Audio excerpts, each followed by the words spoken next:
தமிழக அரசுடன் இணைந்து மத்திய அரசுக்கு எதிராக குரல் கொடுக்க எதிர்க்கட்சித் தலைவர் வர வேண்டும் என முதலமைச்சர் மு.க.ஸ்டாலின் அழைப்பு விடுத்துள்ளார். பாஜக கூட்டணியில் இருந்தபோது பேசாமல் இருந்த எதிர்க்கட்சித் தலைவர் அவர்கள் இப்பொழுதாவது பேசுகிறாரே என்ற அளவில் ஆறுதல் தருகிறது. இப்போது ஒன்றும் குறைந்து விடவில்லை.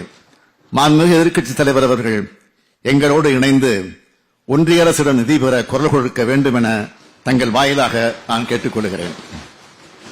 மாண்புமிகு பேரவைத் தலைவர் அவர்களே, அதேபோல் நேற்றைய தினம் எதிர்க்கட்சித் தலைவர் அவர்கள் பேசும்போது உங்கள் தொகுதியில் முதலமைச்சர் திட்டத்தின் கீழ் அரசாணை வெளியிடப்பட்டதா, நிதி ஒதுக்கீடு செய்யப்பட்டதா என்ற விவரங்களை கேட்டிருக்கிறார்கள்.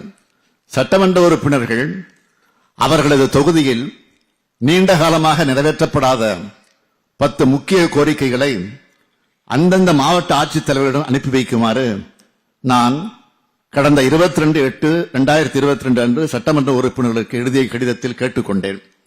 அதன் அடிப்படையில் பெறப்பட்ட பணிகள் 7/10/2023 அன்று எனது தலைமையில் நடைபெற்ற உயர்நிலைக்குழு கூட்டத்தில் தேர்வு செய்யப்பட்டது. நடப்பாண்டில் 234 சட்டமன்ற தொகுதிகளில் 797 பணிகள் 11,132 கோடி ரூபாய் மதிப்பீட்டில் செயல்படுத்த அனுமதி வழங்கப்பட்டு அதில் 582 பணிகளுக்கு உரிய அரசாணைகள் வெளியிடப்பட்டுள்ளது. அவற்றில் 63 பணிகள் நிறைவேற்றப்பட்டுள்ளன. மீதமுள்ள பணிகள் நடைபெற்று வருகின்றன. மேலும் உள்ள பணிகளுக்கு உரிய ஆணைகள் வழங்க தொடர் நடவடிக்கை எடுக்கப்பட்டு வருகிறது.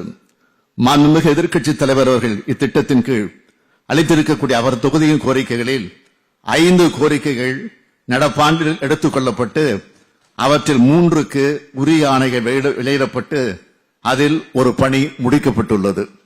2 பணிகள் தற்போது நடைபெற்று வருகிறது. மீதமுள்ள 2 பணிகளுக்கு அரசாணை வழங்க நடவடிக்கை எடுக்கப்பட்டு வருகிறது.